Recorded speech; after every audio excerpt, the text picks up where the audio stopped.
이승훈의 이슈의 피플 이어가도록 하겠습니다. 정치권 현안 살피겠습니다. 가칭 미래대연합 박원석 공동창당준비위원장 나오셨습니다. 어서 오십시오. 네, 안녕하십니까. 제 호칭이 전 위원회에서 위원장님으로 이렇게 바뀌었습니다. 자, 이렇게 바뀐 호칭의 무게. 요즘에 좀 실감하고 계십니까? 뭐 조금 더 바빠졌고요. 뭐 열심히 하겠습니다. 예, 간단하게 왔으니까 뭐 본격적인 얘기 해보겠습니다. 네. 자, 휴일에 벌어진 대통령실의 사퇴 요구 또 한동훈 국민의힘 비대위원장의 즉각 거부 얘기로 지금 정치권 참 뜨겁습니다. 어제 한동훈 위원장이요 출근길 기자들과 만나서 제 임기는 총선 이후까지로 알고 있다. 한마디로 대통령실의 퇴진 요구 다시 한번 일축했습니다. 위원장님은 잘 많이 보셨을 텐데 이번 사건의 이번 일의 본질은 어디 있다고 보십니까? 참 믿기 어려운 일이 눈앞에서 지금 벌어지고 있는데요. 결국 대통령의 부당한 당무 개입이 처음도 아니지만 사실이라는 게 명명백백하게 확인이 됐고 이건 단지 정치적으로 부적절한 것을 넘어서서 비서실장을 보내서 여당의 대표를 사퇴하라고 종용한 거 아무 권한이 없거든 대통령이. 예. 직권남용에 해당할 수도 있거든요. 그런 점에 비추어 봤을 때 저는 윤석열 대통령은 과연 어떤 분인가 이 질문을 한번 던져보지 않을 수 없어요. 왜냐하면 처음이 아니잖아요. 이준석 전 대표 대선 끝나자마자 토사구팽 해버렸고 그리고 그 사이에 뭐 여러 비대위가 들어섰습니다만 사실상 당대표로 만들다시피 한 다른 경쟁 주자들을 다 겁박해서 주저앉히고 김기현 대표 예. 이분도 급기야는 임기를 채우지 못하고 당대표직에서 내려왔는데 본인의 최측근이라고 할 수 있는 법무부 장관을 비대위원장에 앉혀놓고 한 달도 안 돼서 또 이런 일이 벌어진다는 건 이렇게 이게 그 여당의 대표를 종이장 구기듯이 수시로 갈아치우는 것은 봉건 시대의 폭군이나 하던 행태입니다. 이게 민주정치의 그 지도자가 보일 수 있는 리더십이 아니에요. 그러니까 저는 개인적으로 굉장히 불안합니다. 왜 불안하냐면 이렇게 즉흥적이고 이렇게 그 감정이나 분노를 조절하지 못하는 대통령이 5천만 국민의 생명과 안보를 책임지는 국군 통수권자라는 측면이 너무 불안해요. 그래서 대통령에게 가족은 굉장히 소중한 존재이고 또 부인을 아끼는 건 알겠는데 그것 때문에 국정도 여당도 선거도 나라도 다 엉망으로 만든다는 거 이해할 수 있습니까? 그러면 왜 그런 분을 저희가 대통령으로 두고 있어야 되죠? 그래서 아주 심각한 문제를 제기하지 않을 수 없습니다. 네, 지금 뭐 호칭이 뭐 새로 당을 만들겠다는 곳에 위원장님으로 일하고 계셔서 제가 다시 한번 개인적인 의견이라는 점을 다시 한번 강조드리면서 다음 질문 이어가도록 하겠습니다. 새로운 얘기가 나왔어요. 무슨 조용한 가운데 새로운 얘기 나온 걸 찾아봤더니 한동훈 비대위원장이 김경률 비대위원이 서울에 출마하겠다고 한 건 한 위원장 개인의 의지가 아니었고 이른바 친윤측과 충분하게 상의한 뒤에 준비한 퍼포먼스였다는 겁니다. 자, 왜 이제 이 얘기가 나오고 있을까요? 아니 대통령실에서 이걸 문제 삼았잖아요. 이른바 사천이다. 예. 한동훈 비대위원장이 사적 인연이 있는 김경률 비대위원을 절차와 원칙에 어긋나게 마포울에 전략 공천하듯이 호명함으로써 결국 공천의 공정성에 대한 의구심을 키웠고 이 논란을 빚었다라는 건데 그게 구실에 불과하다는 게 확인된 거죠. 사실은 저는 한동훈 비대위원장이 정치 초보기 때문에 이게 앞뒤 전후 사정을 잘 검토하지 않고 거기에 이제 여러 번 출마했던 현직 위원장도 있거든요. 근데 그분에게 사전에 양해를 구하거나 그분의 동의를 구하지도 않고 그렇게 즉석에서 김경률 비대위원을 불러 올림으로 인해서 여러 가지 논란을 빚을 수밖에 없는 실수를 했다 이렇게 봅니다. 근데 내막을 보니까 당의 주요 인사들하고 상의를 했다는 거예요. 그러면 이게 무슨 한동훈 비대위원장의 사심이 들어간 사천 이렇게 보기가 좀 어렵잖아요. 일종의 당에서도 전략적으로 검토해 볼 만한 카드다. 이런 의견이 있었다는 거 아닙니까? 근데 이걸 대통령실에서는 구실 삼아서 비대위원장을 물러나라고 했다? 납득이 안 되죠. 그러니까 그건 진짜 이유가 아니고 결국 김경률 비대위원이 마리 앙뚜아네트 얘기까지 꺼내면서 김건희 여사 사과 필요성을 얘기하고 한동훈 비대위원장이 국민 눈높이에 어긋난다. 김건희 여사의 그 명품백 논란이게 예. 이 얘기를 한 게 저는 발단이자 결국에는 원인이라고 생각합니다. 거기에 이제 경로한 거고 근데 이제 그것 때문에 경로했다고 얘기할 수 없으니까 예. 다른 구실을 찾은 거라고 봐요. 예. 그럼 대통령실의 입장은 그렇게 보셨다면 그렇다면 한동훈 위원장 입장에서 한번 말씀드리자면 왜 이런 오해를 받으면서까지 윤석열 대통령과 조금 다른 길을 가려 하는 모습을 보이고 있는 거죠. 그러니까 한동훈 비대위원장이 비대위원장 된 이후에 짧은 기간 내에 전국을 순회하면서 예. 당심도 대면하고 민심도 대면했을 거 아니에요. 이대로는 선거를 치를 수 없다라는 정무적 판단이 전 들었을 거라고 봅니다. 특히 김건희 여사 이 주가 조작 그 도이치모터스 특검이 논란도 논란이지만 명품백 논란은 너무 치명적이에요. 그게요. 뭐 대통령실의 해명은 그거 이제 국고로 귀속됐다 이렇게 해명하는데 국고로 귀속될 수가 없는 물건입니다. 예. 왜냐하면 대통령 기록물로 귀속되는 물건은 해외 순방이나 아니면 해외 정상들이 국내에 방한해서 선물을 교환했을 때 그거는 사적으로 소유할 수 없고 대통령 기록물로 남겨야 됩니다. 예. 그런 공식 외교 행사에서 주고받은 선물만이 대통령 기록물로 국가에 귀속되는 거지 예. 사적으로 저런 명품백 같은 거는 거기에다 귀속시킬 수가 없어요. 저 자체가 김영란법 위반 소지가 매우 역력합니다. 예. 근데 그에 대해서 제대로 된 설명도 안 하고 해명도 안 하고 사과도 안 하고 단지 몰카였고 정치 공작이었다는 의도만 예. 계속 반복하는 것으로 국민들이 납득을 못해요 지금. 예. 그 민심을 한동훈 비대위원장이 느끼고 예. 여기에는 뭔가 조치가 있어야 된다. 그렇지 않고는 여당이 총선을 제대로 칠 수 없다. 이런 이제 생각에 도달한 게 아닌가 싶어요. 지금 말씀대로라면 대통령실에서 그 의전하시는 분들이 있지 않습니까? 그런 분들은 어떻게 보면 어떻게 처리해야 되는데 그 절차에 대해서는 거의 뭐 우리나라 최고의 전문가들인데 왜 그러실 수 있을까요? 바로 돌려줬어야죠. 그게 맞고 그 자리에서 거절하는 게 좀 더 맞았다고 보고요. 그러지 못했다면 바로 돌려줬어야 되는데 그게 아니잖아요. 저는 지금 대통령실의 그 참모들도 대통령 보좌를 전혀 잘못하고 있다고 생각해요. 비서실장한테 가서 비대위원장 내 뜻과 다르니까 계속 그럴 거면 그만두라 그래라. 그럼 비서실장이 대통령님 그렇게 하시면 안 됩니다. 큰일 납니다. 라고 오히려 말렸어야죠. 국정농단 사건 때 그래가지고 다 그게 유죄 판결 받은 거 아니겠어요? 그거 수사했던 검사입니다. 윤석열 대통령이. 이렇게 하시면 안 됩니다. 나중에 큰 문제 됩니다. 근데 지금 대통령실의 참모들은 대통령 심기경호만 하고 앉아 있어요. 무능할 뿐만 아니라 매우 부적절한 사람들입니다. 부도덕하고. 예. 물론 다른 해석도 있습니다. 대표적인 게 조금 전에 뭐 여러 번 차례 얘기했으니 이준석 대표가 말한 그 약속 재련 처음부터 기획된 거라는 분석도 있습니다. 위원장님 이런 해석 일정 부분 동의하십니까? 저 동의하지 않습니다. 그렇게 보기 어려운 게 그러기에는 파장이 너무 크고요. 약속 대련이라면은 한동훈 비대위원장을 띄우겠다라는 그 의도일 텐데 그러기에는 대통령이 받는 이 타격이 너무 커요. 예. 대통령이 당무에 개입했다는 게 완전히 확인됐잖아요. 예. 그런데다가 비대위원장이 대통령을 전면에서 받고 물러나지 않겠다라고 얘기를 했어요. 당은 당의 일을 하면 되고 정부는 정부의 일을 한다. 이건 약속 테렌에서 나올 수 있는 얘기가 아닙니다. 그래서 그렇게 보고 싶은 분들이 있는 것 같은데 제가 보기에는 그거는 그냥 뭐 일각의 관측일 뿐이고 예. 이거는 실제 빚어진 충돌이고요. 웬만큼 해서 봉합되기도 쉽지 않은 그런 성격의 충돌이 아닐까 싶어요. 제 경험을 비춰보면요. 정말 총선 앞둔 딱 지금 이 시점이요. 기자들이 기사에 가장 배가 고플 시절이거든요. 네네. 그런데 요즘 정치권을 보면 정말 기사가 고픈 기자들을 정말 여러 곳에서 많이 도와주고 있습니다. 대표적인 게 바로 어제 윤 대통령이 감기 기운을 이유로 민생 토론회에 불참을 했어요. 박연양 님도 역시 감기가 이유였다고 보십니까? 뭐 그럴 수도 있는데 결론적으로 부적절했습니다.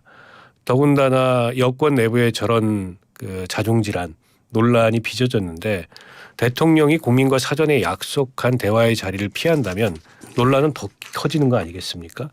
그리고 대통령의 가장 중요한 임무는 국민과 소통하고 민생을 돌보는 건데 대통령이 이제 쭉 순회하면서 주제별로 하고 있는 민생 토론회를 저렇게 30분 전에 취소하고 결과적으로 생중계도 취소가 됐거든요. 이거는 이제 국정을 돌보는 대통령의 모습이라고 보기가 어렵죠. 그런 면에서 매우 유감스럽고요. 감기가 걸렸어도 국민들 그거 이해할 수 있거든요. 예. 대통령께서 기침 좀 하신다 그래서 경무를 하다가 저렇게 되셨구나. 오히려 이런 시선으로 볼 거예요. 근데 그게 진짜 이유라기보다는 불편했겠죠. 이런 논란의 한가운데 국민들 앞에 서는 게, 언론 앞에 서는 게. 근데 그런 불편함을 감수하는 것이 국가 지도자고 리더라고 생각합니다. 한번 중간 정리하고 하겠습니다. 이른바 용산의 고위 관계자의 말을 빌어서 이런 말이 나와요. 한동훈 위원장이 대통령과 곧 만날 거라는 그런 얘기도 있고요. 그런데 또 한편에서는요. 윤 대통령이 한동훈 위원장과의 충돌에 대해서 뒤통수를 맞았다. 그런 얘기를 했다는 얘기도 있고요. 참 완전히 상반된 얘기들이 나오고 있습니다. 자, 그렇다면 위원장이 보시기에 한동훈 위원장과 대통령실 간의 갈등의 끝 어디로 향할까요? 여러 뒷말이 나오는데요. 뭐 지켜봐야 되겠습니다만 지금은 윤 대통령께서 민심을 받아들여야 될 때다. 이렇게 생각합니다. 한동훈 비대위원장의 모습에 대해서 대통령이 뭐 배신감도 느낄 수 있고 여러 가지 불편함을 느낄 수 있지만 한동훈 비대위원장의 그런 마이웨이가 힘을 갖는 거는 민심에 부합하기 때문이거든요. 김건희 여사 그 명품백 논란 이거 해소하지 않고 총선 치르지 못한다. 국민들 여기에 대해서 굉장한 의구심과 그다음에 비판의 그런 어떤 시각을 갖고 있는데 피하기만 한다고 해결될 문제가 아니다. 이게 민심이에요. 예. 그렇기 때문에 당내에 그 많던 친윤들도 다 조용해질 수밖에 없는 거예요. 저는 대통령도 이거 수용해야 되고요. 이 상황에서 뭐 만나시겠죠. 한 비대위원장하고 예. 그리고 어떤 조치가 뭐 나올 텐데 적어도 이관섭 비서실장은 저는 해임하는 게 맞다고 보고요. 예. 대통령이 그런 얘기를 했어도 그 전달하면 안 되는 거죠. 그리고 어쨌든 이 김건희 그 여사의 명품백 논란에 대해서 입장을 대통령이 직접 표명하고 유감도 밝혀야 된다 이렇게 생각합니다. 조금 전에 친윤 말씀하셨는데 상황이 이렇다 보니까 정말로 지금 언론이요. 주목하고 있는 게 바로 친윤들의 이른바 친윤들의 선택인데 하지만 나경원 전 의원 때 그리고 김기현 당대표 시절과는 달리 뭐 연판장 돌리거나 그러지를 또 않고 있더라고요. 상황이 너무 다르고요. 예. 그리고 한동훈 비대위원장의 위상도 다릅니다. 예. 나경원 뭐 안철수 이런 분들은 당대표 후보였는데 지금 한동훈 비대위원장은 당대표고 확고한 차기 미래 권력이고 차기 주자거든요. 그리고 총선을 이제 뭐 70 며칠 앞두고 있어요. 근데 이제 민심이 흐르는 방향이 있는데 그것에 역행하는 형태로 또 비대위원장을 쫓아낸다? 그러면 국민의힘이라는 정당이 총선을 치를 수가 없습니다. 그거를 정치인들 다 알아요. 의원들도 다 알고 때문에 친윤 의원들도 침묵할 수밖에 없는 거죠. 예. 아주 만약입니다만 한동훈 위원장이 끝까지 버티기에 들어간다면 대통령실은 취할 수 있는 조치가 있을까요? 없습니다. 당원 당규상으로 비대위원장은 본인이 사임하지 않는 이상 끌어내릴 방법이 없어요. 아마도 의원들이 이제 들고 일어나서 의원총회에서 결의해가지고 뭐 중앙위원회 소집해가지고 거기서 전국위원회 소집해서 불신임 결의하고 이런 걸 텐데 예. 그건 진짜 총선 앞두고서 여당이 자폭하는 결과에 다름 아니라고 보고 결국에는 타협하고 수습할 수밖에 없는 게 지금 대통령실의 상황이라고 보고요. 예. 한동훈 비대위원장은 어찌됐든 물러날 뜻이 없다는 게 확고한 것 같고 예. 그리고 김건희 여사 문제에 대해서 자기 생각은 바뀌지 않았다는 것도 확고한 것 같고 예. 지금 김경률 비대위원의 거취를 둘러싸고 모종의 조치를 취해라 예. 이런 얘기를 하고 있는데 이게 모순된 게 예. 마포울 공천이 문제였다면 마포울에 출마 안 하면 됩니다. 근데 비대위원회에서 내려오라고 얘기하거든요. 그 예. 얘기는 마포울 공천 문제가 아니고 결국에는 성역을 건드렸다. 예. 금기를 건드렸다. 이 얘기지 않습니까? 그러니까 대통령실의 설명이 앞뒤가 다른 거예요. 글쎄요. 저는 한동훈 비대위원장이 쉽사리 그렇게 김경률 비대위원을 비대위원직에서 물러나게 할까요? 그러면 어쨌든 본인이 잘못했다는 걸 인정하는 것이나 다름은 아닌데 그렇지 않을 것 같습니다. 그래서 여전히 저게 여진이 남아 있어요. 아, 정치는 정말 말 한마디 한마디도 세세하게 짚어봐야 되는군요. 자, 뭐 자폭까지 말씀하셨으니까 또 박 위원장님도 나오시고 그러니까 이제 제3지대 얘기 잠깐 해보면요. 그럼 먼저요. 자폭 얘기하셨으니까 국민의힘의 이런 내부 갈등이 제3지대가 가는 길에 도움이 될까요? 글쎄요. 뭐 도움 이런 거 유불리 이런 거보다 예. 저는 이 사태를 보면서 결국 우리 양당 정치가 정말 갈 때까지 갔구나 이런 생각이 들어요. 이게 여당이 이 국정과 민생에 힘을 쏟는 게 아니고 내부의 권력 투쟁으로 대통령이 임기를 시작한 지 2년이 안 됐는데 당대표 비대위원장이 도대체 지금 몇 번이 바뀌었습니까? 그런데다가 거대 야당은 180석의 의석을 가지고서 반윤이라는 프레임 하나로 지금 선거를 치르려고 하고 있고 거기도 뭐 친명 비명 자객공천이니 이런 소리가 들려요. 결국 민생과 미래는 누구도 지금 책임지지 않고 각각의 그런 작은 권력 투쟁에 몰두하는 게 현재의 양당 정치의 모습인데 예. 우리 국민들이 그러니까 양당 정치 불신하고 뭔가 30% 넘는 부동층이 형성되어 있는 거 아니겠어요? 저희는 그분들께 답을 드리는 정치를 하겠다.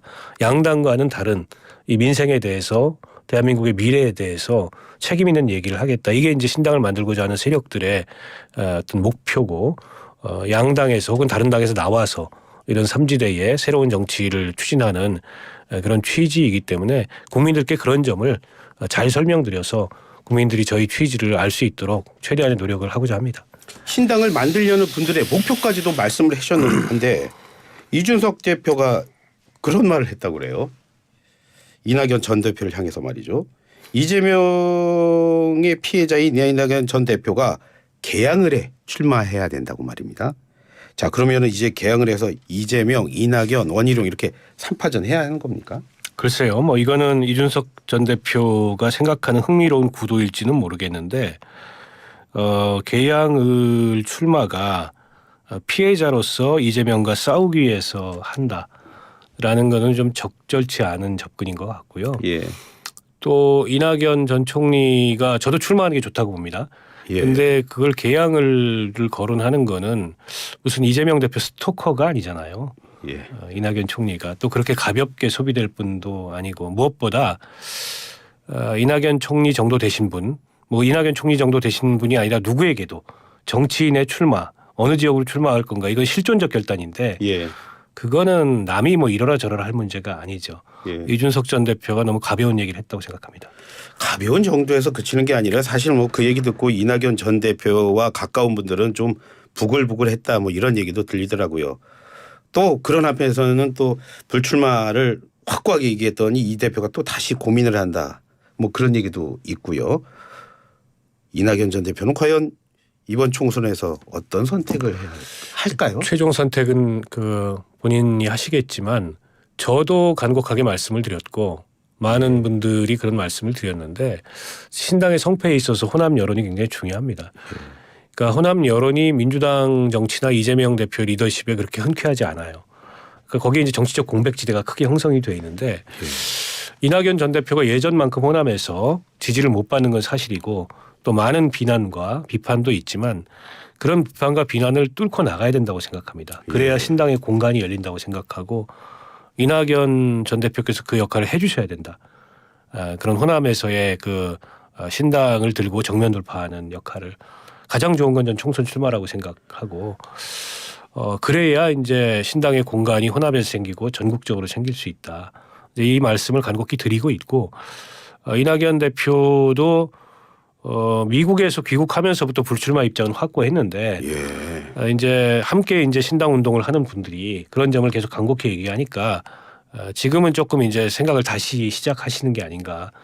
그러나 앞서도 말씀드렸듯이 최종적인 결단은 본인 몫이다 이렇게 생각합니다. 그러니까 박 위원장님께서 지금 말씀하신 그 요구는 그 이낙연 전 대표를 향해서 그 광주 전남 지역에서 총선 출마하셨으면 지역구로 출마하셨으면 그 얘기네요. 네네. 이준석 대표가 창당 축하러 온 분들 앞에서요. 이런 말에서 또 깜짝 놀라게 했습니다. 빅텐트의 골든타임은 지났다. 왜 이준석 대표 바로 그 자리에서 했을까요? 그런 얘기를요. 뭐 너무 예민하게 이게 볼 문제가 아닌 게 각자 창당을 하기 전에 함께 원샷으로 창당을 하면 그게 가장 좋은 모습이겠죠. 그게 이른바 이제 골든타임, 최적의 시간 이런 거일 텐데 이준석 대표는 창당을 했어요. 예. 그리고 저희 미래대연합이나 이낙연 대표의 새로운 미래는 창당 준비위원회 단계고 곧 창당을 할 겁니다. 그러니까 함께 창당을 하는 그 시기는 놓쳤다. 이런 의미인 것 같고 그러나 뭐 골든타임 이외에도 여러 타임이 있는 거 아니겠습니까? 이게 데드라인의 의미는 아닌 것 같아요. 그런 의미에서 앞으로 좀 논의를 저는 지켜보면 좋을 것 같습니다. 뭐 박 의원님 그러면 그렇게 말씀하셨는데 그럼에도 불구하고 뭐 그런 말 나오자마자 미래대연합의 이원우 공동추진위원장 이런 말 했어요. 빅텐트 골든타임은 안 지났다. 그러니까 그런 면에서 볼 때 골든타임을 바라보는 시각이 지금 박 위원장님이랑 뭐 이원우 추진위원장님은 또 다른 것 같은데 그러면서 이준석 대표 갈라치기 그만 해야 한다는 그런 말까지 했거든요. 그래서 제가 드린 말씀이었거든요. 네. 뭐 이걸 가지고 이제 삼지되면 갈등 분열 이렇게 말씀하시는 분들도 있는데 그런 건 아니고요. 예. 서로 간에 그 어쨌든 건전한 그리고 공개적인 이 토론을 주고받는 거는 저는 나쁘지 않다고 생각합니다. 예. 서로 간에 뭐 공개적인 비평도 할 수 있고 예. 또 그에 대한 반론도 할 수 있고 예. 뭐 그런 거라고 보고 이제 골든 타임은 저마다 생각하는 그 기준이 좀 다를 수 있겠죠. 예. 그러나 중요한 건 각자의 시계들이 있는데 그 시계들을 서로 맞춰보고 예. 함께 시간표를 짤 수 있는 사람들끼리 같이 가는 겁니다. 예. 저는 그게 이제 빅텐트의 모습이라고 보고요. 정 나는 그걸 할 수 없다. 내 예. 시계는 다르다 하면 예. 그거 어쩔 수 없는 거죠. 당위로 되는 문제는 세상에 하나도 없습니다. 저는 예. 그렇게 생각을 하고 뭐 갈라치기 이런 얘기는 이제 정책에 대해서 서로 다른 반응인데 예. 이준석 전 대표의 그 노인 지하철 무임승차 폐지와 예. 이제 이 바우처 교통비 바우처로의 전환이라는 정책이 예. 무슨 갈라치기 정책이라고 저는 보지는 않아요. 뭐 일부에서 그런 시각도 있습니다만 충분히 저는 논의 가능한 그런 어떤 이 정책을 제기했고 물론 대안이 꼭 그거 한 가지만이 아니고 다른 버전의 대안들이 여러 가지가 있을 수 있습니다. 예. 이렇게 대안을 놓고 토론하면 되는 문제지 그걸 가지고 뭐 갈라치기다 이런 시각으로 볼 문제는 아닌 것 같다. 저는 좀 생각이 다릅니다. 위원장님, 이 지금 제3지대에서 신당하시는데 저는 이제 공통점을 찾아보면 뭐가 있냐면 다들 상처를 많이 받으신 분이 많은 거거든요. 자, 그렇기 때문에 무슨 생각이 드냐면 네. 남들이 이렇게 말 한마디 하는 거에 더 큰 상처를 받지 않냐 네. 이런 생각이 드는데 그렇기 때문에 제3시대 하시는 분들이 서로 조금 얘기 들으면 그것 때문에 더 이렇게 발끈하거나 그러진 않을까요? 근데 뭐 정치들을 다 오래 하신 분들이기 때문에 행간의 의미 같은데 더 이제 가중치를 부여하지. 예. 표면으로 드러난 그 말 표현 그 자체만 가지고서 뭔가 감정이 상하거나 이런 예. 문제는 아니라고 보고요. 그러나 주의해야 되는 건 맞습니다. 예. 어쨌든 이게 우호적 그 협력과 경쟁을 하는 관계에서 예. 서로 지나치게 감정적이거나 상처가 될 말을 주고받는 것은 좋지 않죠. 예.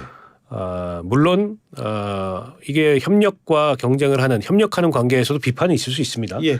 무조건 뭐 우리 편이니까 내지는 예. 우리 편이 될 수 있을 가능성이 있으니까 뭔가 좀 아닌 것 같아도 눈 감자 그런 정치는 이제 그 옛날 정치고요. 그러나 얼마든지 논리적, 이성적, 합리적으로 비판하고 의견을 주고받을 수 있음에도 불구하고 감정적인 언사를 주고받거나 혹은 상대의 감정선을 건드릴 수 있는 이제 그런 식의 언사를 하는 것은 바람직하지 않다고 보고 그건 서로 유의해야 된다고 봅니다. 예. 오늘도 말씀 잘 들었습니다. 바쁜 시간 내주셔서 정말 고맙습니다. 감사합니다. 고맙습니다. 예. 지금까지 박원석 미래대연합 공동창당준비위원장이었습니다.